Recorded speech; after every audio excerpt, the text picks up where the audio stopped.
Possibility అవుతుంది అంటారా? సాధ్యం ఎంతవరకైనా అవుతుందండి. కాకపోతే ఏంటంటే బాడీ సహకరించదంటారా? అంటే ఇప్పుడు 70 years ఆవిడ పిల్లల్ని కన్నారనుకోండి, ఆ పిల్లల్ని ఎవరు చూస్తారు, ఎస్ మ్యామ్. ఎవరు తీసుకుంటారు రెస్పాన్సిబిలిటీ? సో ఇలాంటివన్నీ తీసుకొని కన్సిడరేషన్లోకి మన government has taken an act అండి, ఒక ఏఆర్టీ యాక్ట్ అంటాం, అసిస్టెడ్ రీప్రొడక్టివ్ టెక్నాలజీ. ఇది కొత్తగా యాక్ట్ ఒకటి వచ్చింది 20 లైక్ అంటే రీసెంట్గా ఒక 4-5 years నుంచి వీఆర్ ఇంప్లిమెంటింగ్ ఇట్. దాంట్లో ఏజ్ రెస్ట్రిక్షన్స్ ఉన్నాయి కొన్ని. అంటే లేడీ ఫ్రమ్ 21 to 50 years, 21 వచ్చే వరకు కూడా, అంటే కొంతమంది 16-17 ఏళ్ళకి పెళ్లిళ్ళు చేసేసుకుంటారు.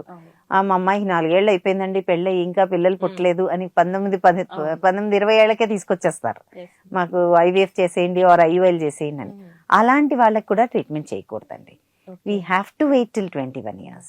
అండ్ లేడీ బియాండ్ 50 చేయకూడదు. బియాండ్ 50 అంటే 50 కంతా కూడా ఐవీఎఫ్ ప్రొసీజర్ చేసినా సరే ఎంబ్రియో ట్రాన్స్ఫర్ మొత్తం కూడా 50 years లోపల అయిపోవాలి, బిఫోర్ షీ ఫినిషెస్ 50.